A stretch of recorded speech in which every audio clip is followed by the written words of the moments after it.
Queridos, bom dia. É bom a gente estar aqui juntos. Então eu convido você a abrir a sua Bíblia em João capítulo 8, verso 2. João 8, a partir do verso 2. Agora tem que ter Bíblia mesmo, hein? Porque não tem projeção. Então, ou é papel ou celular, mas abra aí. João 8, de 2 a 11. O fato, enquanto você está abrindo, o fato é que a gente gosta das realidades muito definidas na vida da gente.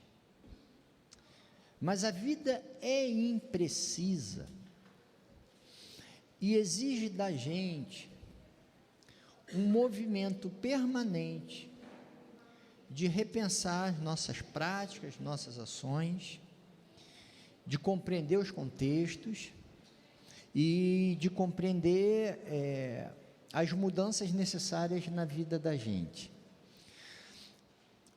Esse texto eu acho riquíssimo, belíssimo e extremamente conhecido. João 8, a partir do verso 2, diz assim: ao amanhecer, Jesus, ele apareceu novamente no templo, onde todo o povo se reuniu ao seu redor, e ele se assentou para ensiná-lo. Os mestres da lei e os fariseus trouxeram-lhe uma mulher surpreendida em adultério, fizeram-na ficar em pé diante de todos e disseram a Jesus: Mestre, essa mulher foi surpreendida em ato de adultério. Na lei Moisés nos ordena apedrejar tais mulheres. E o Senhor que diz? Eles estavam usando uma pergunta como armadilha, a fim de terem uma base para acusá-lo. Mas Jesus inclinou-se e começou a escrever no chão com o dedo, visto que continuavam a interrogá-lo.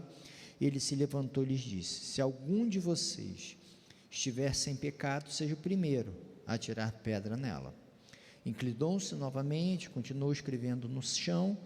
Os que o ouviram foram saindo, um de cada vez, começando pelos mais velhos. Jesus ficou só, com a mulher em pé diante dele. Então Jesus pôs-se em pé e perguntou-lhe: mulher, onde estão eles? Ninguém a condenou? Ninguém, Senhor, disse ela. Declarou Jesus: eu também não a condeno. Agora vá e abandone a sua vida de pecado. Perceba, aqui há várias coisas que podem ser ditas, eu vou me atentar e me restringir a algumas delas. Esses homens levam essa mulher a Jesus, não com o fim de fazer algum ato de coerência religiosa, tá? Não tinha nada de coerência religiosa aqui, nada. Eles usaram essa mulher para colocar Jesus numa situação difícil. Ou seja, usaram uma mulher para colocar Jesus em uma situação difícil. Ato absolutamente condenável, ruim, enfim, isso daí não tem o que dizer. Você usar alguém para colocar alguém numa situação difícil. Às vezes a gente pode até fazer isso, mas a gente não deve fazer isso. As pessoas não são objetos para a gente manipular, em qualquer situação, mesmo que você julgue que a finalidade é boa. Esses líderes religiosos que queriam comprometer Jesus, eles tinham a ideia de que Jesus era um mal. Então vamos usar essa mulher para segurar Jesus, que é um mal. Na cabeça dos religiosos, Jesus era um mal. Mesmo quando a gente se depara com algo que a gente julga que é mal, a gente não deve usar as pessoas. Jesus nos ensinou a pensar as pessoas como pessoas que merecem o mesmo bem que eu mereço. Lembra? Fazer a ele o que eu gostaria que fizessem por mim. Eu acho muito difícil que você gostaria de ser percebido como um objeto para ser manipulado pelas pessoas. Logo, não faça isso aos outros. Mas aí Jesus, esses homens vão lá para condenar essa mulher. Os judeus não tinham autorização para matar ninguém, não que Roma fizesse questão disso, assim, de se morresse um judeu aqui e ali, eles não estavam nem se importando, só que é uma questão de autoridade. Quem tem autoridade para matar alguém são os romanos. Então, o judeu não podia fazer isso. Tanto que quando foram matar Estevão, levaram para fora do muro. Fora do muro, o romano não está nem aí para ver o que está acontecendo. Não pode comprometer a autoridade, tá? É isso. Mas Jesus, ele pontua uma questão que é absolutamente central para a gente. Olha só. Esses homens vão condenar essa mulher, e Jesus fala assim: quem não tem pecado, que atire a primeira pedra. E por óbvio, essas pessoas desistem dessa tarefa de condená-la. Por quê? Porque é absolutamente incoerente você pensar em condenar qualquer quem seja, qualquer pessoa. É óbvio que quando eu tenho uma regra muito bem estabelecida, eu posso condenar alguém. Então, se você fala assim, olha, para passar de ano na faculdade, no colégio, você tem que tirar nota 7. Eu faço uma prova, eu corrijo, a pessoa tira 6, ela está condenada a fazer o ano de novo, ou o período de novo. Se ela tirou 7 ou mais, ela está absolvida, habilitada para continuar. Eu tenho uma regra muito bem estabelecida. É por isso que na lei muitas pessoas são condenadas a pagar multas ou serem presas, porque eu tenho uma regra muito bem estabelecida, muito bem estabelecida. E é importante ter, tá? É importante ter. Agora, nas relações interpessoais, quando eu olho para as pessoas, não para as regras de funcionamento da sociedade, que precisa ter regras de funcionamento, mas quando eu olho para as relações interpessoais, o que acontece?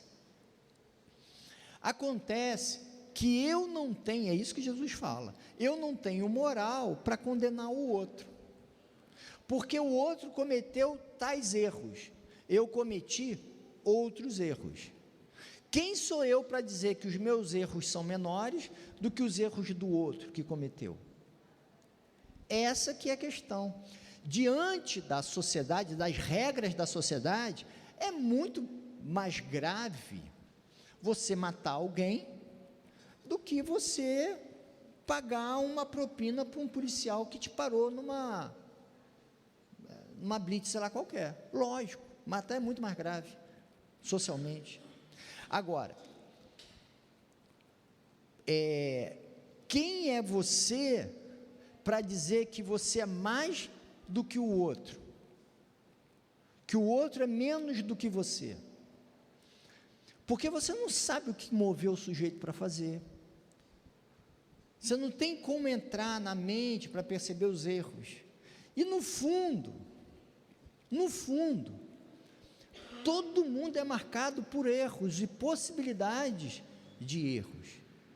Então a gente não tem essa condição. Por isso que Jesus chama as pessoas para se ver. E isso é um movimento necessário para todos nós. Que a gente aprenda a se ver. Porque se você não aprender a se enxergar, você vai condenar os outros. Porque é óbvio, gente, que a gente quer se ver bonito, né? A gente se arruma, a gente acha que as nossas intenções são mais nobres do que os outros. E eu acho que isso é bom. Você ter um olhar positivo sobre você é fundamental. É fundamental. Mas é também fundamental você ter a honestidade de enxergar seus males. Porque senão você vai se sentir habilitado a julgar os outros e nesse julgamento condená-los. E quando você faz isso, você se distancia do olhar divino. Porque qual foi o olhar de Jesus? Ô mulher, alguém te condenou, o pessoal que estava te condenando, cadê eles? A mulher falou, foi todo mundo embora. Foi todo mundo embora. Então ninguém te condenou, nem eu te condeno. Jesus poderia condená-la, Entende? Jesus poderia condená-la, mas a intenção divina não é a condenação. O movimento divino, o que Deus nos chama, não é para a gente se perceber como culpados, merecendo condenação. O que Deus deseja para a gente, é o que Jesus chega e fala no final. O que Jesus fala no final? Olha, eu não te condeno, mas muda de vida. O que Deus propõe para a gente, não é um sentimento de condenação, não é uma percepção do erro que gera um castigo, uma punição, mas é uma busca por mudança de vida. Eu me olho e eu encontro em mim, e isso é fato, eu encontro em mim, e eu espero que todos aqui encontrem em vocês, um núcleo de mal que existe, que precisa ser enfrentado, sempre e permanentemente. Gente,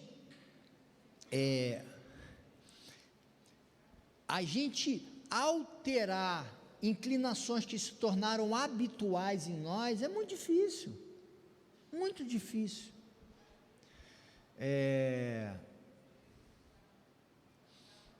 A gente se habitua até com muito ruim, e a gente às vezes sente saudade do muito ruim, às vezes. Eu vejo pessoas tendo práticas de retorno a algumas experiências que ele reconhece como ruins, mas volta, sente saudade. Há um núcleo de mal na gente, que a gente precisa enxergar, como Jesus chamou aquelas pessoas a enxergarem, e a enfrentarem.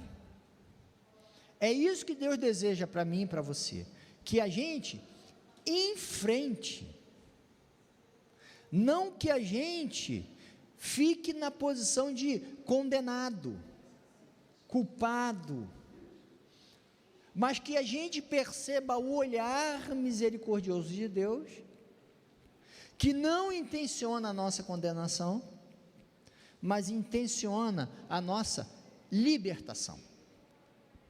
E foi isso que ele propôs para essa mulher. O que Deus propõe para você de forma muito concreta,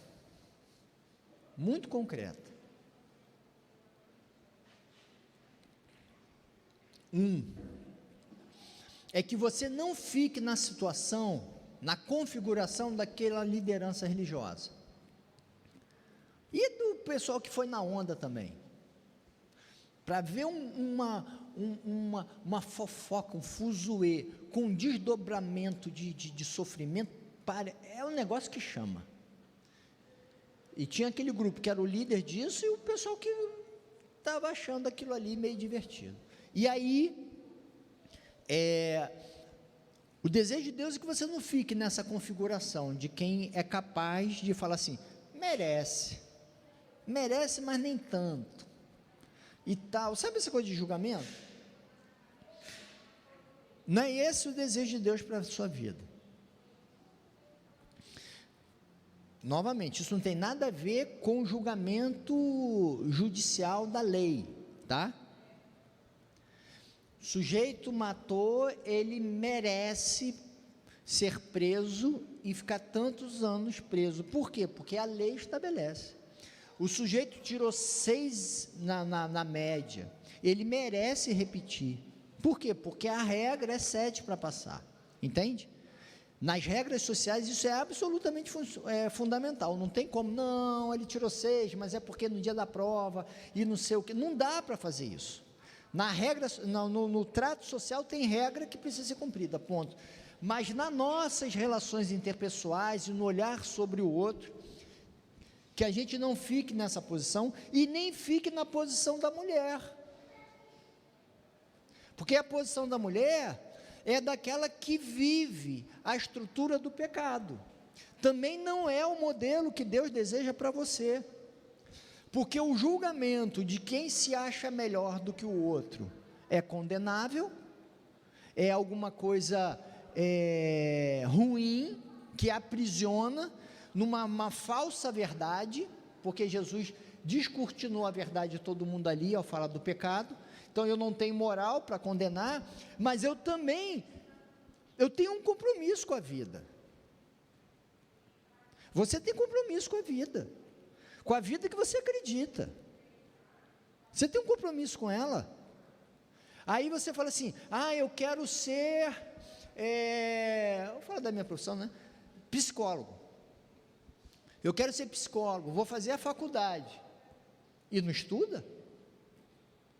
Você tem que ter compromisso. Eu não estou dando direto para ninguém não, hein? Que é estudioso, muito estudioso. Se vier um pouco mais, mas você também. É um compromisso com a vida. Você disse: eu quero ser psicólogo, você tem que estudar.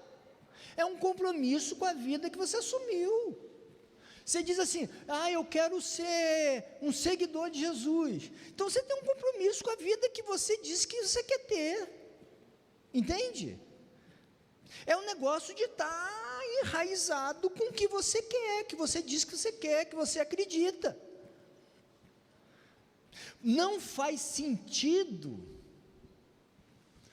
você fazer a faculdade e não estudar, a não ser naquele período que você passou, teve milhares de problemas. Eu estou falando assim, na postura de vida.